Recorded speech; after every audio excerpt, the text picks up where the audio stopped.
Amén. Bueno, Señor, estamos delante tuyo, una vez más para reconocer la importancia de conocerte, de aprender más de tu palabra, de ser bendecidos por ti, Señor, y de ser instruidos por lo que tu palabra enseña. Señor, en el día de hoy queremos, Señor, seguir estudiando esta palabra hermosa, Señor, la Biblia, Señor, que tú nos has dado para bendición para nuestras vidas. Por eso queremos pedirte que tu Espíritu Santo nos esté acompañando y nos esté guiando en todo lo que vayamos a compartir. Señor, que tu Espíritu Santo nos haga entender, Señor, y transforme nuestro corazón, Señor, a la medida de Jesucristo. Señor, gracias por mis hermanos. También te pedimos que bendigas a aquellos que están en camino también, que se van a sumar en unos minutos. Señor, y aún aquellos que no van a poderse sumar hoy, Señor, te pedimos que nos permitas seguir siendo bendición para cada una de sus vidas. En el nombre de Jesús. Amén. Bueno, hoy me gustaría compartir Mateo 28, Mateo capítulo 28, el tema de lo que es la gran comisión, ¿sí? Que me parece fundamental para todo lo que tiene que ver justamente para el evangelismo, ¿no? O sea, venimos hablando de un montón de aspectos relacionados que tienen que ver más que nada con la salvación y ya no estamos metiendo en el tema de evangelismo en sí mismo, de lo que tiene que ver con la obra, de la obra de que el cristiano tiene que hacer para con los que no conocen al Señor. Así que vamos a compartir este pasaje y la semana que viene vamos a tratar de ver algunos otros aspectos un poquito más prácticos de lo que es el evangelismo. Pero vamos a leer entonces Mateo 28, verso 16 en adelante. Vamos a leer los últimos cuatro versículos, 4 o 5 versículos de Mateo que son sumamente importantes. Fíjense lo que dice. Pero los 11 discípulos se fueron a Galilea, al monte que Jesús les había señalado. Cuando lo vieron, lo adoraron, pero algunos dudaron. Acercándose Jesús les dijo, Toda autoridad me ha sido dada en el cielo y en la tierra. Vayan pues y hagan discípulos de todas las naciones, bautizándoles en el nombre del Padre y del Hijo y del Espíritu Santo, enseñándoles a guardar todo lo que les he mandado, y recuerden, yo estoy con ustedes todos los días hasta el fin del mundo. Amén. Bueno, esto es un pasaje tremendo, que es sumamente importante, porque justamente se le llama la Gran Comisión, porque de alguna forma es el pasaje que sienta las bases para lo que la iglesia tiene que hacer en el aspecto del evangelismo. O sea, si pensamos por qué es que el cristiano tiene que evangelizar. Y bueno, podemos dar muchos motivos. Podemos decir que por amor a las almas, por tratar de salvar a las personas del infierno.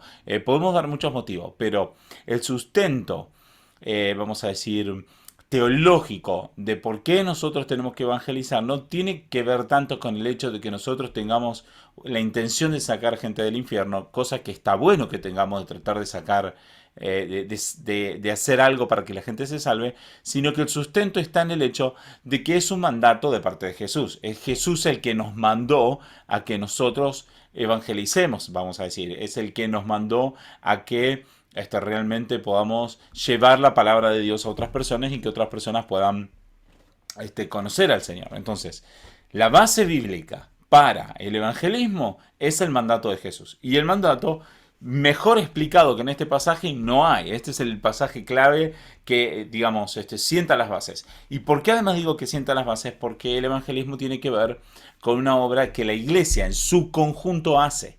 No es que Dios me mandó a mí a evangelizar y entonces yo voy a evangelizar porque Dios me lo mandó a mí, sino que Dios se lo manda a los discípulos y digamos es un mandato, es una comisión a la iglesia, ¿sí? Como institución completa, ¿no? La institución, vamos a decir, humana de la iglesia que está ubicada en tal calle y en tal lugar y en tal barrio, sino que es el mandato que Cristo hace para el conjunto completo de la iglesia de Cristo, digamos, en todo lugar, en todo tiempo, en todo país, en toda región, ¿sí? Es un mandato que Dios deja instituido para el conjunto de la iglesia, para la iglesia por completo, ¿sí? Y lo vemos, digamos, en varios aspectos. Lo primero que tenemos que entonces notar en este pasaje, Mateo 28, 16, es que dice, pero los 11 discípulos se fueron a Galilea. O sea que este mandato, cuando Jesús le dice, vayan y hagan discípulos, se los dice puntualmente a los 11 discípulos, ¿sí? ¿A quién se lo está diciendo? A los apóstoles. ¿Se entiende la idea de esto? De decir los 11 se refiere puntualmente a los apóstoles y obviamente 11, no 12, porque Judas ya lo había entregado y ya no era más contado entre los 12. Entonces, el punto es de que la comisión está dada para los apóstoles, pero los apóstoles en representación de la iglesia completa. ¿Cómo sé de que es en representación de la iglesia completa? Por lo que dice en el último versículo. Dice, yo estoy con ustedes todos los días hasta el fin del mundo. Entonces el punto es de que Cristo le da la comisión a los 11 y les promete que va a estar hasta el fin del mundo con ellos. Entonces, si va a estar hasta el fin del mundo, entonces está hablando a los 11 como representante de la iglesia por completo. Y esto lo menciono porque es bien importante cuando leemos un pasaje bíblico de entender a quién se lo está diciendo y por qué. Hay muchos pasajes bíblicos donde Cristo habla a los apóstoles y solo a los apóstoles, y muchas veces muchos cristianos lo leen e interpretan como que eso es aplicable para toda la iglesia. Y eso no es así. Hay cosas que Cristo le dijo a los apóstoles que era solo para los apóstoles y no para toda la iglesia. Pero en este pasaje puntual, lo que Cristo le dijo a los apóstoles era para toda la iglesia, y eso se observa en el hecho de que Jesús está diciendo que va a estar hasta el fin del mundo. Entonces, todo este pasaje, esta comisión, está establecida para los 11 hasta el fin del mundo. Entonces ahí podemos observar de que le habla a los 11 como representantes de la iglesia de Cristo completa, ¿sí? ¿Se entiende este punto, esta idea que estoy tratando de resaltar aquí? Ok, perfecto. Por lo menos uno que me asentió con la cabeza. Perfecto. Buenísimo. Entonces, Cristo está hablándole a los 11 y les va a dar un montón de instrucciones, o le va a decir varias cosas. Pero antes que nosotros nos metamos a ver qué es lo que Jesús les dijo, quiero que veamos varios puntos que son sumamente importantes. El segundo punto importante que veamos aquí es que dice que se fueron a Galilea. ¿Y por qué es importante esto de que se fueron a Galilea? ¿Por qué se fueron a Galilea? Sería mi pregunta. Entonces, esto es importante porque tiene que ver con algo que Jesús ya les había dicho. Si vamos hacia adelante un par de páginas y nos vamos a Mateo 26, 32, dos capítulos antes, 26 y 32, fíjense lo que dice. Vamos a leer el 31 primero, ¿sí? Dice, entonces Jesús les dijo, esta noche todos ustedes se apartarán por causa de mí. Pues está escrito, heriré al pastor y las ovejas del rebaño se dispersarán. Pero después de que yo haya resucitado, iré delante de ustedes a Galilea. Entonces el punto es de que Jesús, antes de morir, les dijo a sus discípulos que después de que Jesús muriera, ellos tenían que ir a Galilea. No solamente se los dijo antes de morir, sino que aún también lo podemos ver en Mateo 28, verso 7. Si estamos en el capítulo 28 hoy especialmente, ¿no? Pero vamos a leer verso 7. Después de resucitar, fíjense lo que ocurre, vamos a leer desde el 5 en adelante. Mateo 28, verso 5. Dice, hablando el ángel dijo a las mujeres, ustedes no teman porque yo sé que buscan a Jesús, el que fue crucificado. Dice, no está aquí, dice el ángel, porque ha resucitado tal como él dijo. Vengan y vean el lugar donde estaba puesto. Vayan pronto y digan a sus discípulos que él ha resucitado de entre los muertos. Él va delante de ustedes a Galilea. Allí lo verán. Miren, se los he dicho. ¿Sí? Entonces, bien importante esta idea. La idea es de que no solamente Jesús les dijo a sus discípulos que vayan a Galilea, sino que después de resucitado, un ángel se le dijo a las mujeres y le dijo, vayan a Galilea. Entonces, mi punto con respecto a este pasaje de la Gran Comisión es que los discípulos estaban haciendo lo que Jesús les había ordenado. Y es sumamente importante con respecto a todo este pasaje, esta idea de que los discípulos hicieron lo que les fue ordenado. Prestemos atención porque vamos a ver este tema repetidas veces en estos 5 versículos. Entonces, los discípulos mejor dicho, sí, los discípulos, si estamos hablando de los 11 apóstoles, hicieron lo que Jesús les dijo. ¿Qué hicieron? Fueron a Galilea. Cuando fueron a Galilea, se encuentran con Jesús en Galilea, tal como Jesús les había dicho. Ahora, ¿cuál es el siguiente punto importante? Verso 17. Dice, cuando lo vieron, ¿qué es lo que hicieron? Le adoraron. Y esto es algo que estudiamos hace un tiempo atrás cuando hablábamos de la deidad de Cristo hace varios meses atrás, que algunos habrán podido escuchar, que decíamos esto, de que nadie debe recibir adoración a menos que sea Dios. Si alguien que no es Dios recibe adoración, eso es una herejía, eso es una idolatría, ¿sí? Entonces mi punto es este, que si Jesús recibe la adoración y no se queja, entonces esto es una demostración contundente y completa de que Jesús es Dios. Y esto es bien importante, sobre todo como argumento en contra de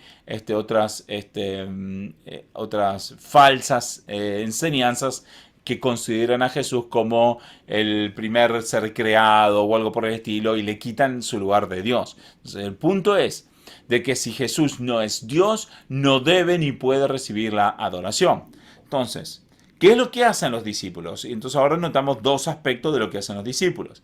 Aspecto número 1, obedecen a Jesús. Aspecto número 2 es le adoran. Adoran a Jesús. Ahora, la implicación aquí de que además de que adoraron, esto implica además de que creían en Él. ¿Por qué? Por lo que dice después. Dice, pero algunos dudaron. Entonces el punto es este, el punto es de que algunos creyeron y por lo tanto adoraron y hubo otros que no creyeron. Entonces, acá ahora vemos tres cosas, que le obedecieron, creyeron y le adoraron, salvo algunos que obedecieron, pero ni creyeron ni adoraron. Ese es el aspecto de lo que se está tratando de transmitir aquí, ¿sí? Entonces, ahora, esto es sustento y es base para todo lo que el pasaje va a decir después en un momento más. Entonces, si tenemos que asentar las bases sobre qué está puesta lo que va a decir Cristo ahora, está puesto sobre la base de que los discípulos obedecieron a Cristo, que los discípulos creyeron en Cristo y que los discípulos adoraron a Cristo, ¿sí? Entonces, en base a todo esto, viene este aspecto importante de lo que sucede ahora. Fíjense lo que dice. Acercándose Jesús les dijo, toda autoridad me ha sido dada en el cielo y en la tierra. Vayan pues y hagan discípulos de todas las naciones, bautizándoles en el nombre del Padre, del Hijo y del Espíritu Santo, enseñándoles a guardar todas las cosas que les he mandado. Y recuerden, yo estoy con ustedes todos los días hasta el fin del mundo. Entonces, este pasaje, basándose en esta idea de que los discípulos obedecieron a Jesús, que los discípulos creyeron en Jesús y que los discípulos adoraron a Jesús, entonces Jesús se acerca y les dice, toda autoridad me es dada en el cielo y en la tierra. Y esto también es sumamente importante, porque lo que hace Jesús es, por un lado, confirmar el hecho de que hicieron bien los discípulos en obedecer. Los discípulos hicieron bien en obedecer. ¿Por qué? Porque al obedecer se encontraron con Cristo, en donde Cristo les había dicho que iba a estar. Pero además de eso, les está diciendo, ustedes hicieron bien en obedecer porque toda autoridad me ha sido dada. Y si yo tengo autoridad, ustedes tienen que obedecer. Entonces, esto es bien importante. Porque estamos bien acostumbrados a desligar la idea de que Jesús es Señor con la idea de que nosotros tenemos que obedecer. Las desligamos, las separamos, las ponemos, digamos, como cosas no relacionadas unas con otras, ¿sí? Decimos, oh, Jesús es mi Señor. Pero después decimos, la salvación es por fe, entonces si peco, Dios me perdona y punto. Entonces, peco libremente, total, Dios me perdona. Entonces, desligamos la idea. Pensamos que Jesús es Señor, pero como perdona, yo ya no tengo que obedecerle como Señor. Pero eso no es así. Aquí lo que nos está mostrando el pasaje es que ellos obedecieron y Jesús les dice, hacen bien porque toda autoridad me ha sido dada. Por lo tanto, si yo tengo toda autoridad, ustedes lo que tienen que hacer es obedecer. ¿Sí? Ahora, obviamente esta idea de que ellos tienen que obedecer no está desligada de la idea de que ellos tienen que creer. El punto es de que ellos creyeron también y le adoraron. Pero no fue simplemente un obedecer sin creer, porque justamente hubo algunos que estuvieron en ese grupo, de los que no creyeron. Obedecieron pero no creyeron, y esto no tiene validez para Dios, obedecer sin creer. No tiene validez. Está dentro del grupo de los que algunos que dudaron. El punto es que nosotros vamos a obedecer porque creemos de que Jesús es Dios. O sea, que como creemos de que Jesús es Dios, le adoramos y entonces obedecemos también. Entonces Jesús les dice, toda autoridad me ha sido dada en el cielo y en la tierra. ¿Sí? Y ahora hay más profundidad que podemos estudiar, investigar sobre qué significa que le ha sido dada toda autoridad en el cielo y en la tierra, e inclusive hay muchísimo debate con respecto a este aspecto de cuál es la autoridad que tiene sobre la tierra y cuándo recibe la autoridad, pero no es el tema que a nosotros nos compete en el día de hoy, pero es un tema también súper interesante y que podríamos hablar por semanas enteras también, ¿sí? Pero entonces el punto es de que Jesús tiene autoridad, le ha sido dada autoridad en el cielo y en la tierra. Ahora, esta autoridad también podríamos decir que de alguna forma está profetizado, ¿sí? Como para que ustedes puedan tener un sentido de esto, ¿sí? De la autoridad que Jesús tiene. Aunque de nuevo tampoco me quiero meter en el aspecto escatológico, sí me gustaría que viéramos un par de versículos en Daniel capítulo 7. Daniel capítulo 7, verso 14, un pasaje que hemos leído en algunas otras oportunidades en los últimos meses. Pero fíjense lo que dice. Daniel capítulo 7, verso 13, dice así. Seguí mirando en las visiones nocturnas y en las nubes del cielo venía uno como un hijo de hombre que se dirigió al anciano de días y fue presentado ante él y le fue dado dominio, gloria y reino para que todos los pueblos, naciones y lenguas le sirvan. Su dominio es un dominio eterno que nunca pasará y su reino uno que no será destruido. Ahora, este pasaje de Daniel está mostrando a Cristo que se presenta delante de Dios Padre. El anciano de días aquí es Dios Padre, y uno como un hijo del hombre es Cristo. Jesús se llama a sí mismo el Hijo del Hombre en varias oportunidades en los evangelios. Entonces, el punto aquí que Daniel está mostrando que Jesús se presenta delante de Dios Padre y que delante de Dios Padre le es dado toda gloria y reino. ¿Para qué? Para que todos los pueblos, naciones y lenguas le sirvan. Así que el enfoque aquí de Daniel, y que de alguna forma Mateo nos está haciendo recordar a esto, es de que Cristo muere y resucita, y por morir y resucitar recibe toda autoridad de parte del Padre para ser servido. Entonces, de la misma forma que antes Jesús vino para servir. ¿Qué hizo en la última cena antes de morir? Les lavó los pies a sus discípulos, ¿sí? Les lavó los pies en actitud de servicio y les enseñó de que ellos debían servirse mutuamente de la misma forma. Entonces Jesús vino en una actitud de servicio. Siendo muerto y resucitado, entonces ahora recibe toda autoridad para ser servido. Entonces, ¿nuestro rol cuál es? Nuestro rol ahora es el de servir a Cristo. Porque si Dios le dio autoridad para que todos los pueblos, naciones y lenguas le sirvan, ¿cuánto más no lo tenemos que servir nosotros que somos su pueblo? ¿Sí? Entonces, volvemos a Mateo 28. Dice, toda autoridad me ha sido dada en el cielo y en la tierra. Ahora, observen esto, verso 19. ¿Qué es lo que dice? Vayan, o id, dice en otras versiones. Vayan y hagan discípulos a todas las naciones, bautizándolos en el nombre del Padre, del Hijo y del Espíritu Santo y enseñándoles a guardar todas las cosas que les he mandado. Podría preguntar, ¿qué modo verbal es vayan o hagan? Y la respuesta sería que son imperativos. ¿Qué significa que son imperativos? Que son un mandato, que es una instrucción que se les da a la otra persona para que cumpla, ¿sí? Es un mandato. Entonces, ahí nosotros tenemos que ver de qué Jesús está haciendo, digamos, en su autoridad, está dando una indicación a su gente para que sea obedecida. Ahora, si el pasaje no hablara de autoridad, entonces podría pensar de que estos imperativos podrían ser no tan fuertes. Por ejemplo, en Argentina tenemos algunas malas costumbres. Por ejemplo, si alguien viene a casa, ¿no? Uno le dice, pasá, sentate, y hablamos con imperativos. Y nosotros cuando hablamos con imperativos así, no lo decimos como en modo de autoridad, lo decimos como una invitación, ¿sí? Pero es una costumbre argentina, ¿no? Pero en la Biblia no tenía esa costumbre de utilizar imperativos a modo de invitación. El sentido del imperativo es un poco más fuerte que en el castellano argentino, vamos a decir. Pero, sobre todo, tiene fuerza por el hecho de que Jesús está diciendo toda autoridad me es dada. Si Él dice toda autoridad me es dada e inmediatamente da un imperativo y dice hagan, entonces es evidente de que le estás dando una orden para que sea cumplida, ¿sí? Entonces, observen esto. Todo está relacionado. Es la idea de que ellos obedecieron, ¿sí?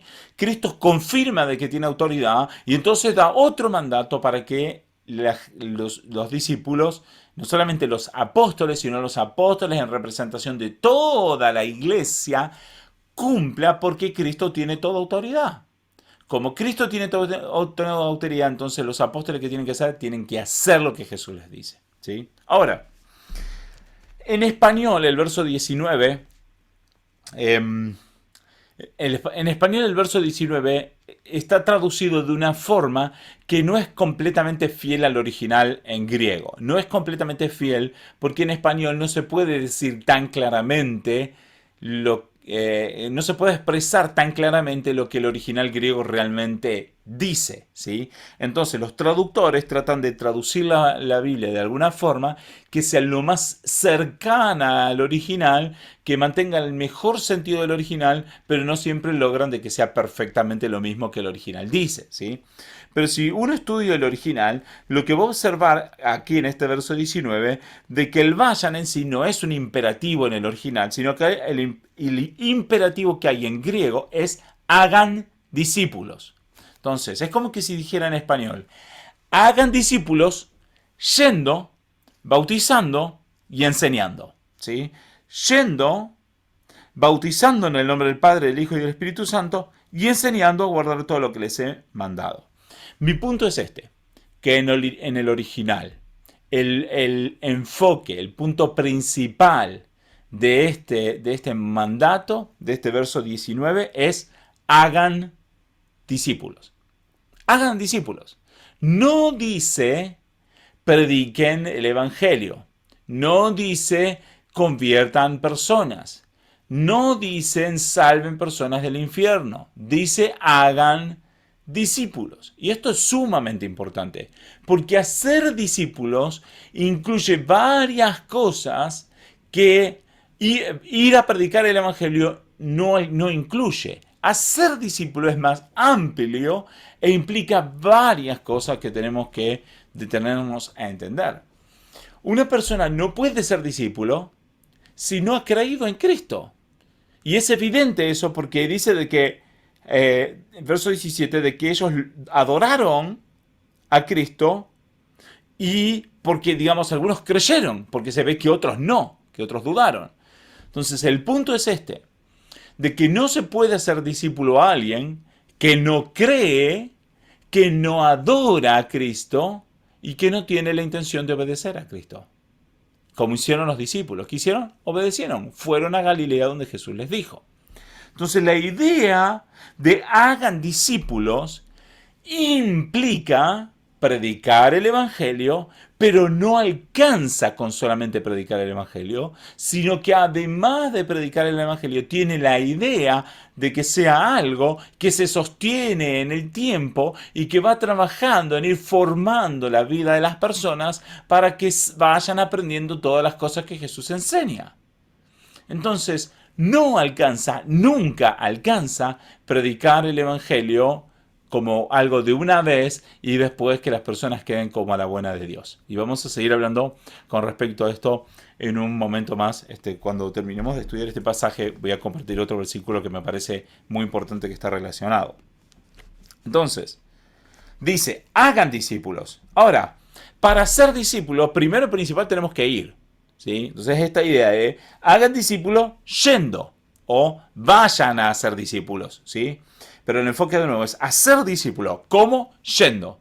Ahora, obviamente algunos, sobre todo los misioneros, lo interpretan esto en una forma desde una perspectiva misionera, decir, oh, tenemos que ir a predicar a la gente del África o a la gente que está en los pueblos perdidos del Amazonas, entonces ir implica llegar hasta ellos y irles a predicar el Evangelio. Y no está mal, no está mal tener esa mentalidad de predicar el Evangelio hasta los confines de la tierra, está perfecto, ¿sí?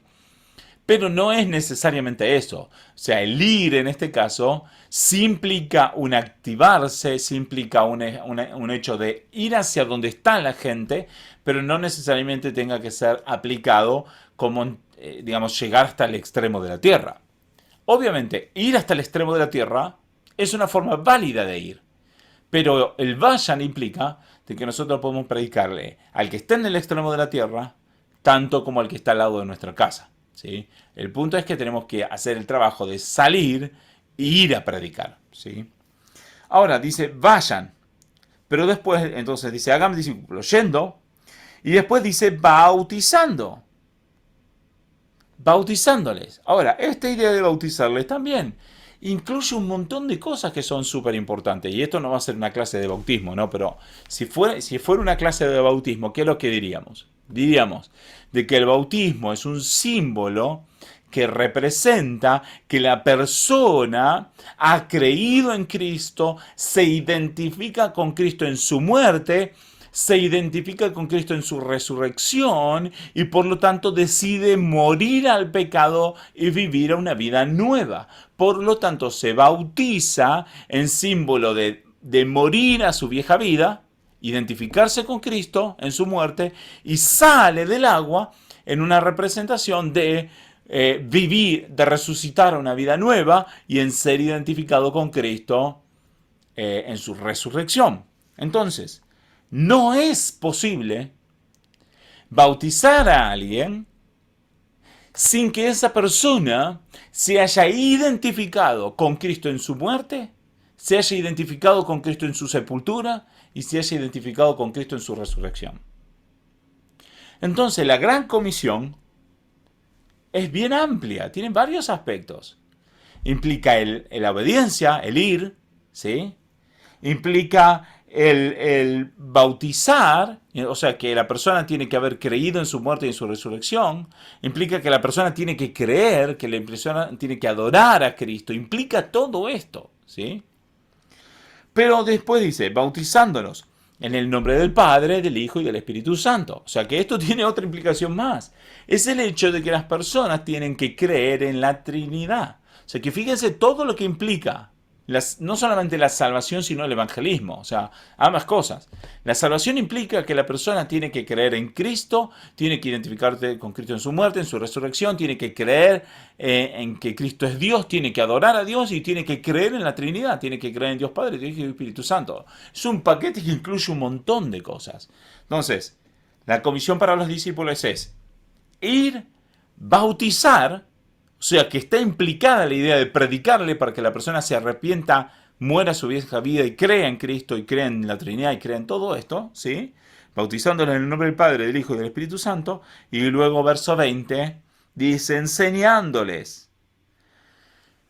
Por supuesto que eso implica enseñar doctrina, abrir la palabra de Dios y enseñar lo que la palabra dice. Por ejemplo, lo que estamos haciendo hoy, enseñar lo que la palabra dice. Pero dice enseñándoles a guardar todo lo que les he mandado. Y ahí vamos a seguir con este aspecto.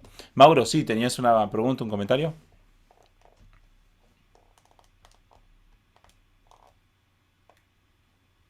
Mauro, ¿tenías una pregunta? Ah, ok. Pensé que tenía levantada la mano. Ok.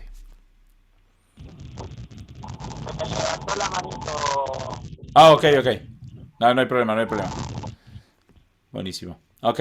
Pensé que había una pregunta ahí, pero entonces seguimos. Dice, Dice enseñándoles, implica la enseñanza de doctrina, pero no alcanza. Es enseñándoles a qué, a guardar todo lo que les he mandado. Ahora, esta palabra guardar es evidente que no se refiere al hecho de tomar algo que está fuera de lugar y llevarlo a guardar a donde va guardado. No está diciéndole que tienen que enseñarle para que las personas tomen una enseñanza y la pongan en su corazón y quede almacenada en su corazón o en su mente ahí. No. Cuando dice a guardar todas las cosas que les he mandado, quiere decir enseñándoles a que tienen que obedecer todo lo que les he mandado que hagan. Entonces ahora ven cómo el hecho de la obediencia está muy relacionado con todo aquí.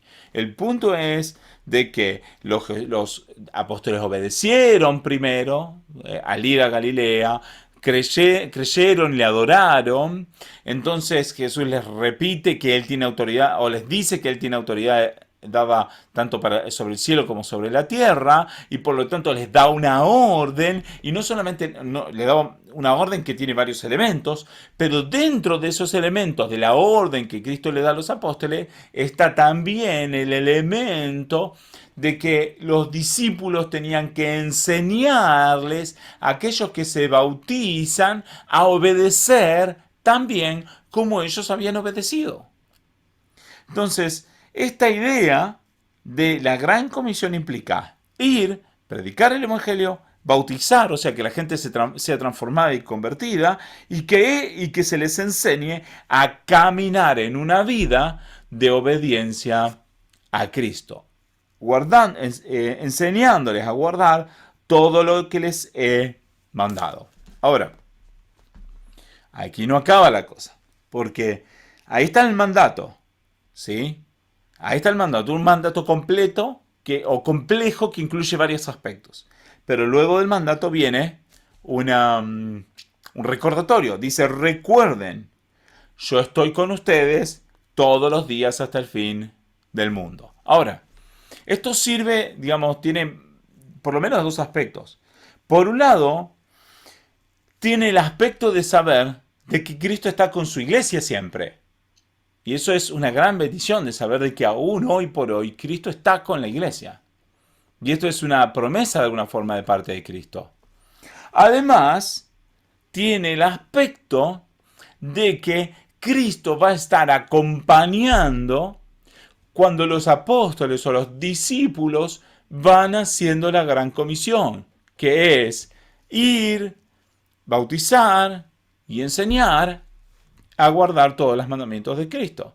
Entonces, si la iglesia o si los apóstoles ponían en práctica la gran comisión, había una confianza de que Cristo estaba con ellos mientras ellos iban haciendo el trabajo de la gran comisión. Sí, Catalina, ¿hay una pregunta? Sí, hola Gaby. ¿Cómo estás? La pregunta es esa parte que dice que yo estaré con ustedes hasta el fin. Es porque también va relacionado con que la promesa del Espíritu Santo de estar con nosotros, bueno, sí está relacionado con esa promesa del Espíritu Santo. Sí, sí, definitivamente está relacionado, ¿sí? Pero no es el enfoque de este pasaje, ¿sí? O sea, que este pasaje no esté enfocando ese aspecto no quiere decir que no sea cierto.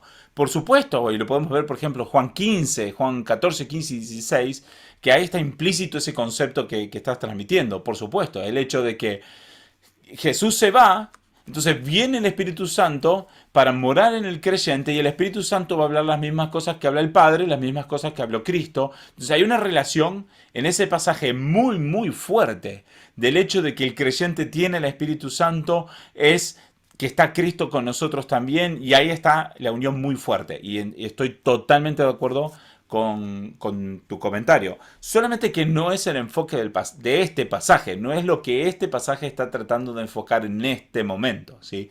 Lo que el pasaje está tratando de enfocar es de que Cristo acompaña a la iglesia cuando la iglesia obedece la gran comisión. O sea, si yo estoy predicando el Evangelio y estoy enseñándole a la gente a guardar las cosas que Cristo ha mandado y le estamos capacitando y le estamos enseñando la palabra y los estamos bautizando, entonces aun cuando viene la debilidad, vienen las pruebas, vienen las dudas o lo que sea, entonces puedo confiar de que Cristo está conmigo apoyándome en la gran comisión que estoy haciendo, ¿sí? Entonces ese es el enfoque. No quiere decir de que no sea cierto lo que decís, sí es cierto, solamente que este pasaje no está resaltando eso como un punto principal aquí, ¿sí?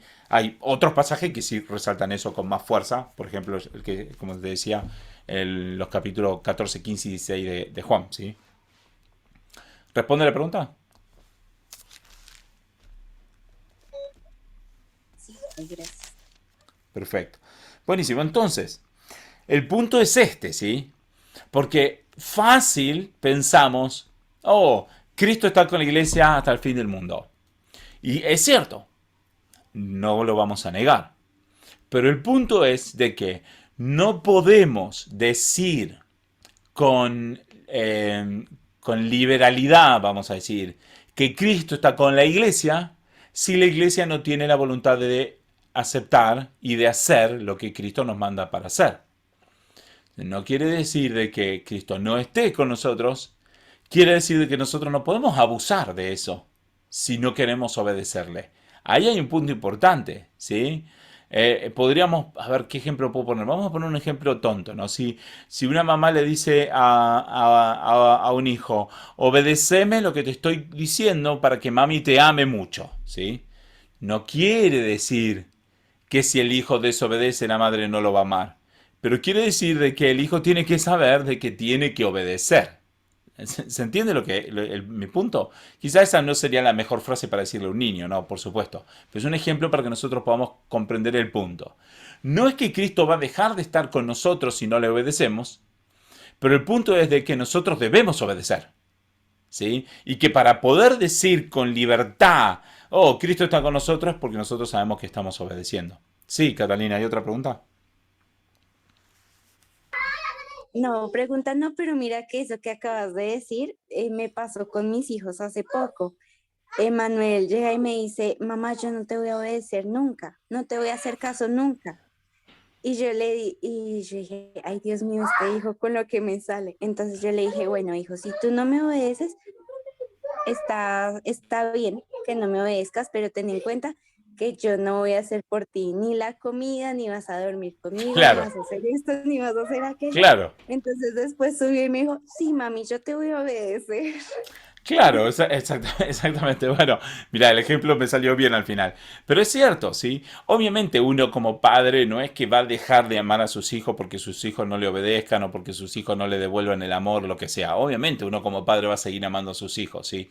Pero el punto es que el hijo no puede abusar del amor del padre si no respeta lo que los padres le dicen, ¿sí? Entonces aquí es el mismo punto. No quiere decir de que Cristo no vaya a estar con la iglesia si la iglesia no obedece, pero Cristo está diciendo aquí, obedezcan, que yo voy a estar con ustedes cuando obedezcan, ¿sí? Entonces, nosotros como iglesia podemos decir con libertad, Cristo va a estar con nosotros hasta el fin del mundo si caminamos en obediencia a Cristo. Ese es el punto, ¿sí? Si caminamos en obediencia a Cristo. Pero nuevamente, esta idea de que Cristo les dice yo voy a estar con ustedes hasta el fin del mundo, tiene doble sentido. Por un lado, el sentido de que como respuesta de que ellos obedecen, pero por otro lado, como confianza de que Cristo está cuando ellos tienen que enfrentar el hecho de obedecer y hacer la gran comisión. O sea, si alguien está intentando hacer la gran comisión y no se anima o no sabe cómo hacerlo, lo que sea, poder confiar de que Cristo está con nosotros en ese momento para acompañarnos, para ayudarnos a obedecer lo que se nos está mandando. Ahora, por supuesto, si digamos, en estos pasajes o hace varias semanas, yo estoy enfocando el aspecto de la salvación que tiene que ver con un cambio real y profundo en las personas y un cambio que produce obras, que produce obediencias. Pero de ninguna forma estoy negando de que la salvación es por fe. está claro, es evidente, lo hemos tratado en nuestros pasajes, que la salvación es por fe. Pero la fe produce obras. Y eso es lo que también vimos en algunos pasajes durante las semanas pasadas. Y esto acá lo estoy reforzando. Y entonces estoy mostrando cómo la Biblia es consistente. Es consistente con todos los pasajes que nosotros estamos viendo. Y es consistente siempre, ¿no? Pero en especial en estos pasajes podemos decir de que es consistente en el sentido que la salvación es por fe, exclusivamente por fe, pero una fe que proviene de Dios, que al creer verdaderamente en Cristo produce una obediencia y produce obras, produce que nosotros hagamos lo que Cristo nos mandó hacer. Entonces mi punto es este, que el evangelismo, que la salvación, que la gran comisión está íntimamente relacionado con el señorío de Cristo, con el hecho de que Cristo es Señor y Rey, y no nosotros somos Rey de Cristo, nosotros no somos los que a Cristo le decimos lo que Él tiene que hacer, sino que somos los que obedecemos al que dice lo que tiene que hacer. Y esto lo mencionó porque, bueno, no creo que sea nuestro caso, ¿no? Pero hay mucho que podemos ver, digamos, aún en televisión o en otras prédicas de algunas personas que le hablan a Dios como si nosotros le pudiéramos ordenar y dar órdenes a Dios. Pero, por un lado hay un grupo de gente de eso, ¿no? Que como que pareciera que le estuvieran dando órdenes a Dios. Por otro lado tenemos otro grupo de personas que a lo mejor no le dan órdenes a Dios, pero le restan importancia el hecho de que nosotros debemos obedecer a Dios. Pero el punto es otro. El punto es de que nosotros ni le damos órdenes a Dios, ni ignoramos lo que Dios nos manda hacer. Sabemos que la salvación es por fe, pero sabemos de que habiendo sido salvos, entonces tenemos que obedecer a Cristo. Entonces la salvación tiene que ver con el señorío de Cristo. Entonces ahora me gustaría que veamos Romanos capítulo 8, creo que tenemos 10 minutos más. Romanos capítulo 8. Entonces quiero transmitir acá un concepto que es también bien importante y quiero como corregir un error en el que del que estamos muy acostumbrados, por lo menos a ver en muchísimas iglesias, y que yo caía en este error muchísimo. Y habiéndolo entendido, me cambió mucho mi mentalidad acerca de cómo es el tema de la salvación, ¿no? Entonces vamos a leer Romanos capítulo 10. Y vamos a leer desde el verso 8. Romanos capítulo 10, verso 8. Dice así: cerca de ti está la palabra en tu boca y en tu corazón. Esta es la palabra de fe que predicamos, que si confiesas con tu boca a Jesús por Señor y crees en tu corazón que Dios lo resucitó de entre los muertos, serás salvo, porque con el corazón se cree para justicia y con la boca se confiesa para salvación. Entonces, este pasaje, fíjense que hay varias cosas que están relacionadas con el pasaje de Mateo 28 que estuvimos viendo. Por un lado dice que si creemos en nuestro corazón que Dios lo resucitó de entre los muertos, será salvo. O sea, el punto es de que los apóstoles creían, o sea, los que creían, ¿no? Porque estaban los que dudaban, pero los que creían que Dios lo había resucitado entre los muertos, porque lo habían visto muerto y ahora lo estaban viendo vivo. Entonces ellos creían de que Dios lo había resucitado entre los muertos. Entonces ellos creían en su corazón que Dios lo había resucitado entre los muertos. Y dice entonces verso 9, si confiesas con tu boca a Jesús por Señor. Ahora, ¿cómo esto se relaciona con Mateo 28? El punto es que Mateo 28, ellos no dijeron con su boca que Jesús es el Señor, sino que demostraron que Jesús es el Señor, ¿cómo? Obedeciéndole.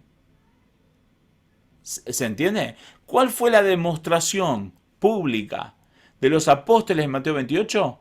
De que Jesús es Señor, porque fueron a Galilea cuando Jesús les dijo. Y aún después podemos decir de que siguieron demostrando que Jesús es Señor, porque Cristo le mandó a hacer la gran comisión y la hicieron. Podemos ver Hechos capítulo 2, vamos a ver si lo podemos ver la semana que viene, Hechos capítulo 2, y cómo ellos fueron a predicar el Evangelio, hicieron ese trabajo de la gran comisión. Entonces, cómo ellos demostraron que Jesús es Señor, haciendo lo que Cristo les dijo, no diciendo con la boca. Ahora, ¿por qué Pablo dice si confiesas con tu boca a Jesús por Señor? Y ahora vamos a explicar esto. Pero mi punto es que este pasaje ha sido utilizado para enseñar una doctrina que no es correcta, que es el hecho de la oración del pecador, como generalmente se dice, o la oración de fe. ¿Qué es la oración del pecador o la oración de fe? Básicamente es una oración donde se le hace repetir a una persona algo que dice más o menos así. No sé, repetí conmigo. Y entonces empieza. Señor, reconozco mis pecados. Entonces la persona repite. Señor, reconozco mis pecados. Te pido que me ayudes. Te pido que me ayudes. A dejar el pecado. Que escriba mi nombre en los cielos. Creo en ti. Te declaro como Señor. Entonces se le hace repetir toda una oración. Y creemos que porque la persona repitió una oración, entonces ya es salva. Y eso no es así. Lo que Pablo está diciendo aquí, que si confiesas con tu boca a Jesús por Señor, está en el contexto de que los cristianos estaban a punto de empezar a padecer persecución. Entonces, ¿cuál era la idea aquí? La idea era que cuando se los llevaran presos a los cristianos y los llevaran delante de las autoridades y les dijeran, niega a Cristo o te matamos, entonces ahí, si la persona realmente creía en su corazón que Dios había levantado a Cristo de entre los muertos, la persona iba a confesar a Cristo hasta las últimas circunstancias. Lo iba a confesar con su boca. ¿Por qué lo iba a confesar con su boca? Porque con su boca en su boca estaba determinada su muerte o su vida. Si decía, niego a Cristo, el César es Dios, salía ahí caminando. Ningún problema, seguía su vida. Ahora si decía, Cristo es el Señor, muerte. Entonces, el contexto de Pablo en Romanos capítulo 10 es que se acerca la persecución. Entonces la salvación nunca, jamás, es porque alguien diga con su boca algo que no cree. Ni siquiera algo que le hicieron repetir. Ni siquiera simplemente por decir algo que cree más o menos en su corazón. El punto es de que si verdaderamente lo cree, va a estar dispuesto a entregar su vida por eso que cree. Y si está dispuesto a entregar su vida por eso que cree, va a obedecer a Cristo y no lo va a negar ni aún delante de las autoridades a costa de su propia vida. Ahora, la oración del pecador, como la ejemplifiqué recién, en realidad fue algo que surgió más o menos en 1830 por un hombre que se llamó Charles Finney, que después la popularizó Moody, que fue un gran evangelista de los años 1870 aproximadamente, un gran evangelista que utilizó esto como un medio para que la gente supuestamente se salvara. Entonces utilizaba esta forma de oración para que la gente confesara a Cristo. Ahora, tanto Charles Finney como Moody fueron grandes evangelistas, o sea, el hecho de que creo yo de que estaban equivocados en este punto no quiere decir que ellos no hayan sido grandes evangelistas, ¿sí? Pero sí considero que en este punto estaban equivocados. El otro que lo popularizó a full a esto fue Billy Graham, más o menos 1960, 1970, bueno, lo conocemos a Billy Graham. Entonces el punto es que Billy Graham utilizó esto para que estadios enteros repitieran la oración, se bajaba de ahí, se iba a su casa o se iba al hotel, creyendo de que un montón de personas se habían convertido porque habían repetido una oración con su boca. Pero eso no es así. No es así. Porque el punto de este pasaje de Romanos capítulo 10 tiene que estar necesariamente acorde con lo que dice Mateo 28. ¿Qué es lo que dice Mateo 28? De que tenemos que ir, tenemos que bautizarles, por lo tanto implica todo lo que dijimos antes que implica, y entonces tenemos que enseñarles a que guarden, o sea, obedezcan todo lo que Cristo ha mandado. Entonces, Romanos capítulo 10 tiene que ver con personas que han creído en su corazón de tal forma que están dispuestos a entregar su vida hasta la muerte. Entonces, en base a todo este aspecto, en base a todo lo que hemos visto, lo que podemos llegar a concluir es de que la salvación es un cambio real, profundo en la vida de la persona, que tiene que ver con creer en Cristo, que tiene que ver con adorar a Cristo y que tiene que ver con no conocer al Señor, con el hecho de reconocer de que a Cristo se le ha dado toda autoridad. ¿Sí? Entonces, la salvación tiene que ver con todo esto. Y aún más quiero resaltar este punto. No es que nosotros hacemos a Cristo como nuestro Rey. No es eso. Sino que, siendo Cristo Rey, nosotros lo que hacemos es reconocer que es así. Que es lo que hace el incrédulo. El incrédulo niega que Cristo es Rey. Pero Cristo es Rey, el incrédulo lo niega. Entonces no es que el cristiano tiene que hacer que Cristo sea su rey, sino lo que tiene que hacer es reconocer que Cristo ya es el rey. ¿Sí? Bien importante esto, ¿no? Porque a veces se nos ha dicho algo así como, ¿cómo se nos ha dicho?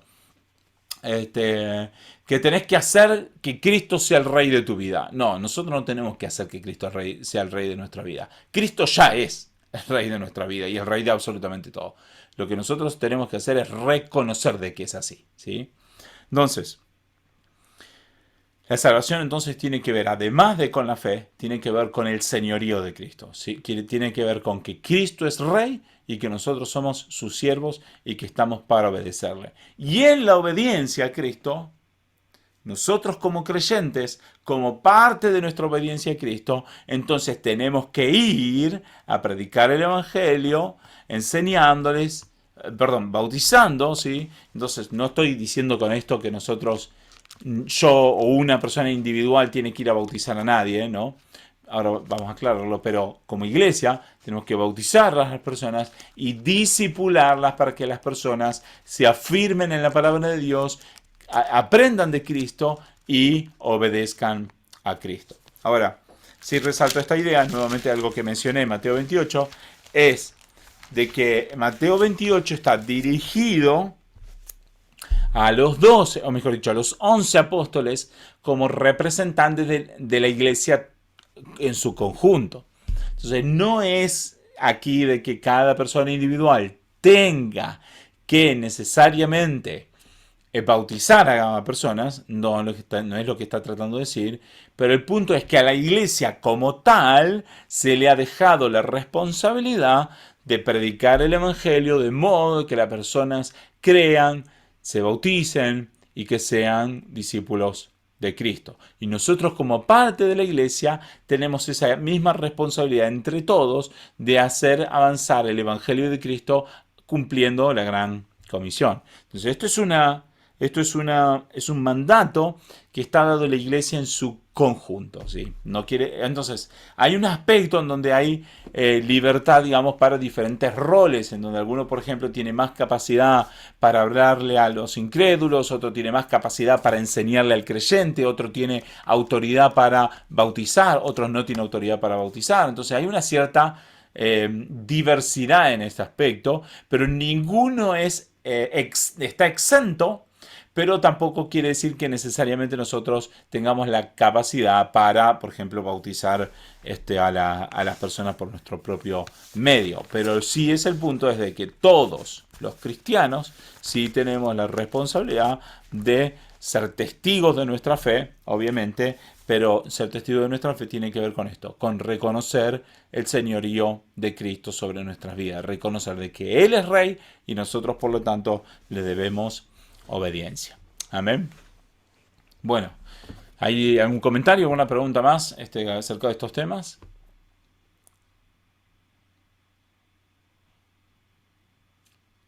Bienvenido David, tenemos a David con nosotros. No sé cuál de los dos Davides, porque hay dos David que pueden subir, no sé cuál de los dos será. Hola Gabo, Dios te bendiga. ¿Cómo estás David? Bendiciones, bienvenido. Bueno, Disculpa que... la hora. No hay problema, no hay problema. Qué bueno que pudiste subirte aunque sea unos minutitos al final. Sí, porque voy saliendo del trabajo. Está bien, está muy bien. Bueno, bienvenido. Bueno, si no hay más preguntas, entonces aprovechamos para orar al Señor. ¿Comentarios, preguntas? ¿No? Ok. Entonces oramos al Señor. Gracias, Señor Padre Santo, por esto que hemos podido compartir. Señor, quiero pedirte que puedas traer convicción a cada una de nuestras vidas. Traigas, Señor, un entendimiento cada vez más profundo de tu vida, de tu obra, de tu entrega, Señor, y de tu señorío. Señor, que realmente podamos reconocerte como Señor y Rey de nuestras vidas, podamos caminar, Señor, en tus caminos y podamos obedecerte en todas las cosas. Señor, pon en nuestras vidas un deseo de adorarte cada día más, un deseo de servirte, un deseo de obedecerte, pero además de eso, Señor, también tráenos oportunidad para que nosotros podamos seguir predicando a Cristo, Señor, podamos predicar a Cristo a todas las personas que tenemos cerca nuestro, Señor, y que tu nombre sea exaltado y tu nombre sea engrandecido por medio también de nuestro servicio a ti. Señor, bendice a mis hermanos que hoy están escuchando. Señor, te pido que los acompañes en este fin de semana que se viene. Señor, y en todas las cosas las ponemos en tus manos y confiamos, Señor, porque tu palabra nos enseña de que tú estarás con nosotros hasta el fin del mundo y lo creemos, Señor, de todo nuestro corazón. Señor, te exaltamos, Señor, te glorificamos en tu nombre, Jesucristo. Amén.